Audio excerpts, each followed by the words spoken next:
thank you so much for joining us today. Would you mind just starting off by introducing yourself, your company, and what brings you here today? Yeah, my name is Elgonda LaGrange, and I'm the Director for Digital Solutions with Siemens Oil and Gas. We've been working in the digital arena for the last about 18 months, and this is an excellent opportunity to interact with players in the oil and gas arena and to see what the trends are in the oil and gas market. Amazing. So digitalisation that we've just been speaking about, sometimes it doesn't always penetrate into the oil and gas industry as much as other industries because it is such a hot topic at the moment. Very much so. Why do you think that is? I think there are a couple of reasons why the oil and gas industry is reluctant to adopt it. I think there's rightly so a concern about cybersecurity, but in my view, cybersecurity is a little bit like HSE. It's really important, but it can be managed. It's not a reason not to adopt it.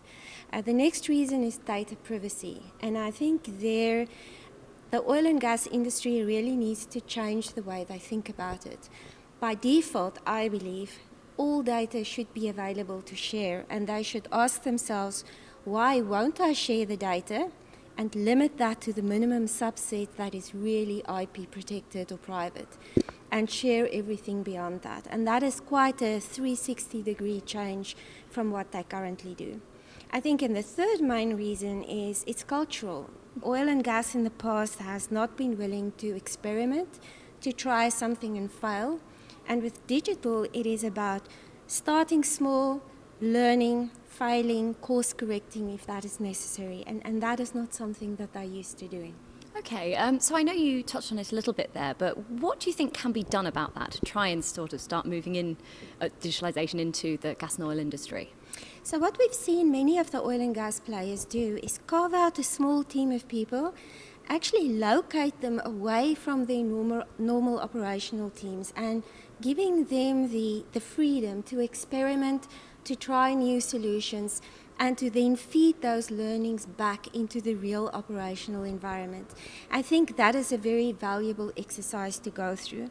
For companies that do not have the luxury or the large enough workforce to do that, I think partnering with providers or suppliers that are strong in digital and working with them to deliver solutions for them is a very good alternative to follow as well. Yeah, well, that does actually sound fantastic.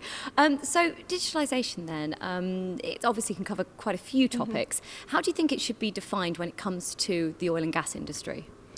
Well, I don't think it's necessarily different for the oil and gas industry than for any other industries, but I see any digitalization initiative being split into, let's say, 4 parts.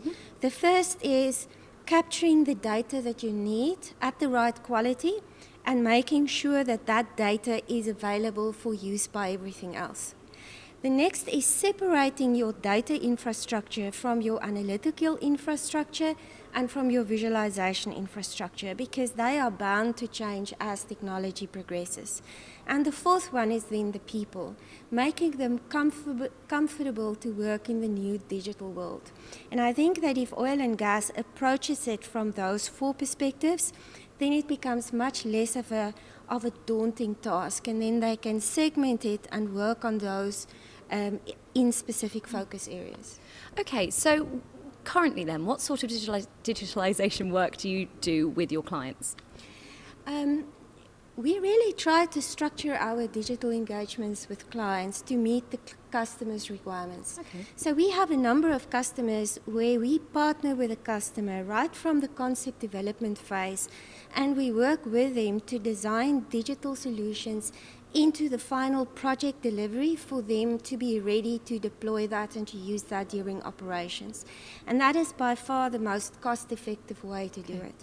But we also have customers that have operating assets and are looking at how they can maximize either production or maintenance intervals or to solve certain specific problems that they are encountering.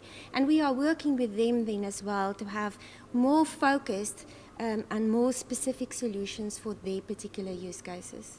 Okay, so moving forward then, looking forward, what's in store over the next sort of 24 months or 2 years for you? Oh, I wish I could answer you that, but technology and digitalization is developing so quickly that I don't think any one of us knows all the exciting things that are out there and that's going to come to the market.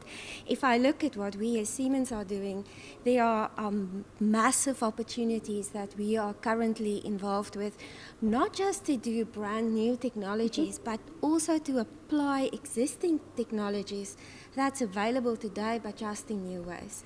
So this is a really exciting space to work in, and I'm looking forward to the next 24 months. And do you find it a challenge that actually you can't plan into the future so far, or is that exciting? No, it's very exciting. But I think what I mentioned before to say, think about the data, the analytics, the visualization in the people. If you break it up like that, the one constant that you cannot change out is the data and the accuracy of the data. As long as you make sure that that is there, then you do have the freedom to change out the analytics and the visualization, and you need to plan for that, in fact. So planning for obsolescence and building that into your business plans, that's part of the challenge that we have to address in digital. Wow, so sort of watch this space to see what comes next. Absolutely, yes. Brilliant. So, sort of speaking about the Oil and Gas Council that we're here today, how long have you been involved with these conferences and events that have been taking place? We were involved in last year's event. It was a great opportunity for us to meet with customers, and that's why we are back this year again. Fantastic. And why do you think that events like this should continue and they're so beneficial for the industry as a whole? Well, I think it's an excellent opportunity for the smaller cap players and the large caps to get together in a room and to share best practices. Not at the technology level, but at the business level and at the strategy level. And I think a forum like that is really required. And from the panels that I've heard today, there are really some good takeaways that both the producers and the suppliers can take away and can work with. It's not just a theoretical discussion, it's something that's really concrete that's coming out of this. Amazing. Elgonda, thank you so much for joining us and enjoy the rest of the conference. Thank you very much. much.